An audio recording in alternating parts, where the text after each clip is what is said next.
Behind Louis Armstrong's career, success, and fame, there was tragedy. The man nicknamed Pops in Satchmo didn't have an easy life by any stretch of the imagination, and even as he was taking the stage and wowing fans, he struggled. Here's the tragic real-life story of Louis Armstrong.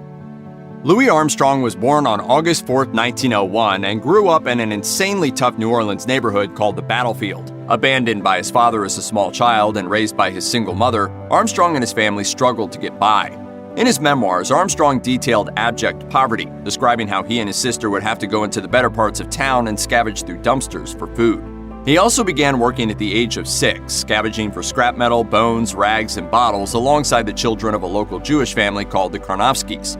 And at night, he made other rounds through the red light district selling buckets of coal. But the Krnofskys provided a rare ray of light in his young life, regularly invited him to dinner and treating him with kindness. According to history, as an adult, Armstrong regularly wore a Star of David in tribute to the Jewish family who had welcomed him into their home and their lives. Just how and when Armstrong began playing the trumpet is a matter of some debate.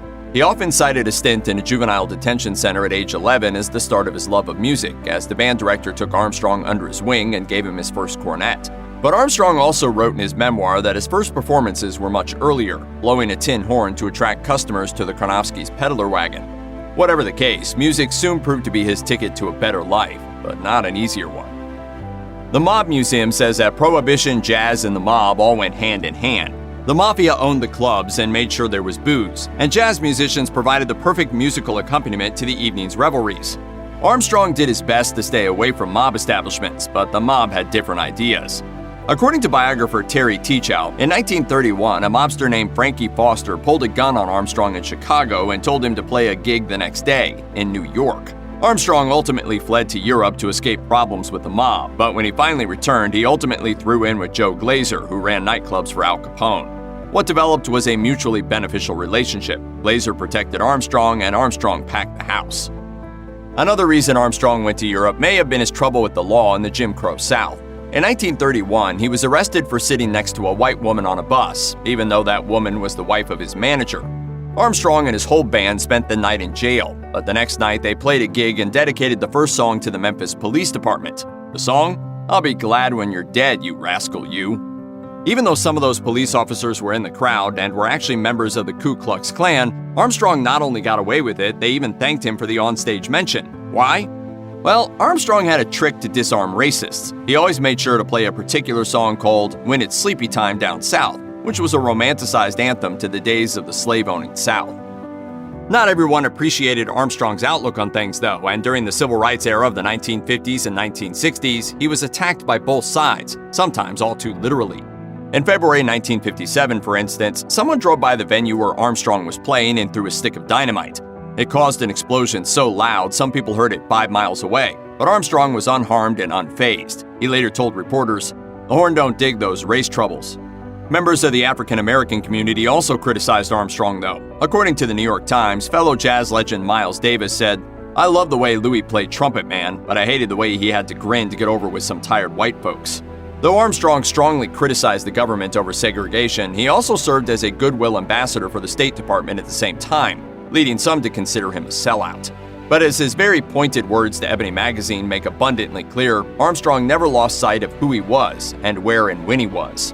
He also took a stand towards equality and integration when he refused to perform in his birthplace of New Orleans after they passed a law in 1955 banning integrated bands. He told Ebony, "I can't even play in my own hometown because I've got white cats in the band. All I'd have to do is take all colored cats down there and I could make $1 million bucks. But to hell with the money. If we can't play down there like we play everywhere else we go, we don't play. If my people don't dig me the way I am, I'm sorry."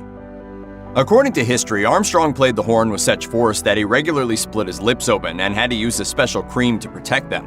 In fact, his lips were also covered with such hard calluses that he regularly used a razor blade to remove the worst of the scar tissue. Worst of all, though, is what is now known as Satchmo syndrome, a potentially career-ending injury that happens when lip muscles rupture.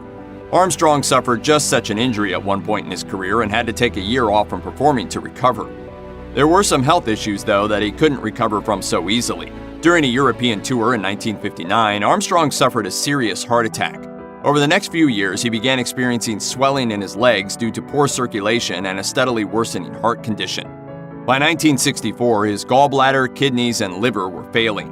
He finally sought treatment in 1968 and spent the next year bedridden. After emergency surgery, he was eventually able to perform again, but only briefly. He suffered another heart attack and passed away in his sleep 2 months later on July 6, 1971. Armstrong left behind an unparalleled musical legacy, but he also left behind a legacy of another kind, a daughter named Sharon Preston Folta, whose existence was kept secret for many years until she finally came forward with the shocking truth. Sharon was born in 1955, but not to any of Armstrong's 4 wives. Instead, her mother was a dancer by the name of Lucille Preston, whom Armstrong had a long affair with. He was married at that time, but he made space for us. Preston finally ended things in 1967 after Armstrong refused to marry her, but he continued to provide financial support for Sharon until his death. In one of his final letters, he wrote, "Sharon may not realize now what I mean to her and doing for her, but I'm sure as she matures, she'll dig Pops as the man who will be loving her until the day he dies or she dies. That's sincerity and from the heart stuff." Check out one of our newest videos right here. Plus, even more grunge videos about your favorite stuff are coming soon. Subscribe to our YouTube channel and hit the bell so you don't miss a single one.